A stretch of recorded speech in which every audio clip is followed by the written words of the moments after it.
All right, welcome to this rapid fire explainer. Today, we're going to be dissecting upper and lower limb pathologies, and we'll be moving seamlessly from clinical presentation right into anatomical reasoning.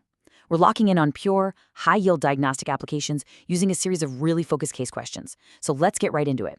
Section 1, Plexus and Root Injuries. We're going to kick things off by exploring the vulnerability of our body's wiring, starting right at the brachial plexus. So imagine this clinical vignette. A young male skier is flying down a slope, right? He loses control, goes way too fast, and just grabs a tree branch to stop. Now, this causes a sudden, violent upward traction on his completely abducted arm. Out of the options here, the median nerve, upper trunk, lower trunk, suprascapular nerve, or axillary nerve. What exactly gives way in the plexus under that specific mechanical stress? If you guessed the lower trunk, you nailed it. This brilliantly illustrates the mechanical differences in plexus injuries. You see, snapping the arm upward like that avulses the lower trunk, specifically the C8 and T1 roots, and that leads to clumpscase paralysis. You literally lose all your intrinsic hand muscles, resulting in a severe, total claw hand. Now, compare that to Herb Duchenne's paralysis. That happens from an upper trunk stretch, like, say, falling hard on your shoulder, which leaves the arm hanging in that classic waiter's tip deformity. Moving on to Section 2, median and ulnar neuropathies. Let's trace the nerve pathways of the arm and see how specific lesions drastically alter your hand mechanics. Here's our next case. Say a patient physically cannot flex their middle and index fingers to close their hand. When that happens, we have to trace the wiring back up the arm. So which of these nerves is the primary driver for flexing those specific digits? Are we talking about the ulnar, radial, median, axillary, or dorsal scapular nerve? The answer is the median nerve. Now, the absolutely crucial point here is that a high median nerve lesion, meaning at or above the elbow, knocks out the flexors for the index and middle fingers. But because the ulnar nerve still supplies the medial half of the flexor digitorum profundus, the ring and pinky fingers can still flex just fine. So when this patient tries to make a fist, you get that classic diagnostic hand of benediction posture. All right, next up. Consider a 45-year-old woman with a laceration right across Guillen's canal at the distal wrist, maybe from a glass cut. 8 months later, she's got intrinsic hand muscle wasting, pain, and sensory loss specifically over the ulnar digits. Which nerve is compromised here? The ulnar, radial, brachial, axillary, or median nerve? It's the ulnar nerve, for sure. But here's what's truly fascinating: the clinical concept of the ulnar paradox. You'd logically think a higher, more proximal injury would look way worse, right? But actually, a distal cut at the wrist causes a much more pronounced clawing of the ring and pinky fingers. Why on earth is that? Well, it's because the extrinsic forearm flexors are completely spared. They basically overpower the paralyzed intrinsic hand muscles, forcefully pulling those finger joints into deep, unopposed flexion. It's a real paradox. Let's stick with that same ulnar nerve for a second and trace it proximally to find its most notorious anatomical choke point. At which of these sites is the ulnar nerve most commonly damaged? Is it in the hand, the axilla, the lateral epicondyle, the forearm, or the medial epicondyle?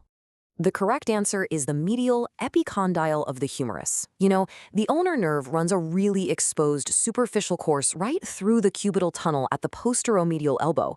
It's super vulnerable there, and an injury at this proximal elbow site doesn't just affect the hand, it also knocks out the flexor carpi ulnaris. Because of that, if the patient attempts to flex their wrist, it uniquely deviates radially because it's being pulled away from the weakened ulnar side.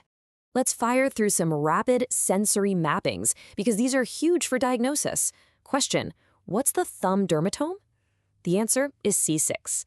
And as a quick exam pearl, C6 maps to the thumb and lateral forearm, C7 perfectly covers the middle finger, and C8 maps down to the little finger. Expanding on that idea, what if a patient has numbness strictly in the medial 1.5 digits? That is the absolute hallmark signature of the ulnar nerve. A great pearl to remember here is that the median nerve handles the palmar lateral 3.5 digits, while the radial nerve covers the dorsal radial half. So what nerve injury causes intrinsic hand wasting? Again, the ulnar nerve. Chronic ulnar neuropathy causes this severe dorsal hand guttering due to muscle atrophy. And what specific movements do you lose? You lose adduction and abduction of the fingers. The easy way to remember this pearl is dab and pad. Dorsal interossei abduct and palmar interossei adduct. Without the ulnar nerve, you literally lose the ability to spread your fingers apart or squeeze them together. Now, how do you actually assess nerve repair progress? You use the Tinel test.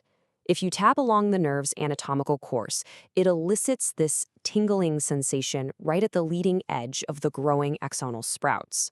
And keep this physiological pearl in your back pocket. Peripheral nerve axonal regeneration advances at a very steady rate of about 1 millimeter per day.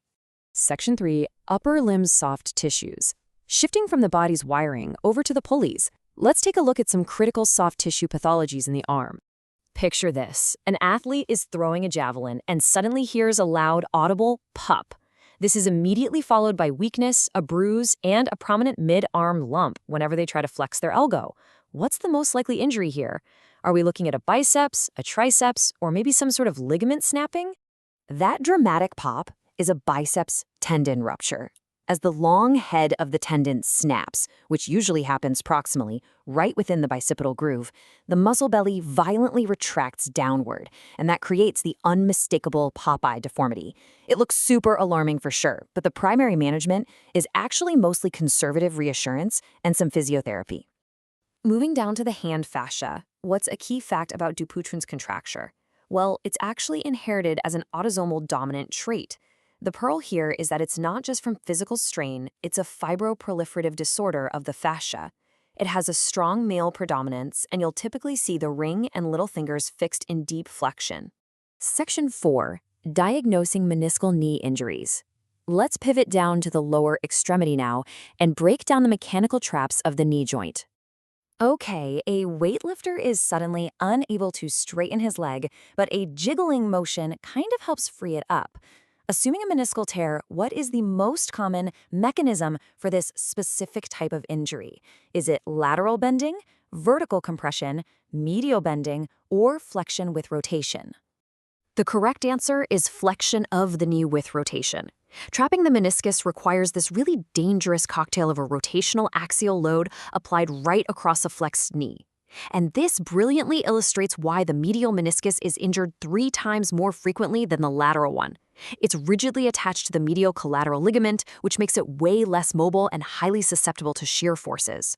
Plus, keep in mind, joint line tenderness is the single most sensitive physical finding here. Quick question, what actually causes a locked knee? The answer is a meniscal tear. But the pearl here is knowing the difference between true mechanical locking, which is a literal physical block from a piece of torn cartilage wedged in the joint space, versus pseudo-locking, which is just your body flinching and using muscle guarding to protect you from the pain. All right, let's test your diagnostic algorithm with one final case. A skier suffers a twisting injury to the knee. It's swollen, there's medial joint line tenderness, and restricted motion. But, and this is key, the varus and valgus stress tests are perfectly normal, and they can do a straight leg raise without any issue. X-ray abnormal. What is the most likely injury? An ACL, PCL, medial meniscus, ligament, or a fracture? The correct answer is a medial meniscus tear. Because the valgus test is totally normal, we can rule out the MCL. And the normal straight leg raise completely rules out an extensor rupture, so that brilliantly isolates the medial meniscus. Now, what's the investigation of choice here? It's an MRI. And the pearl to remember is that the MRI maps the vascular red-red zone, which can heal on its own, versus the avascular white-white zone, which absolutely needs surgery. It really leaves you wondering, doesn't it? Just how perfectly does our structural anatomy dictate our body's own capacity to recover? Thanks for hanging out with me for this explainer.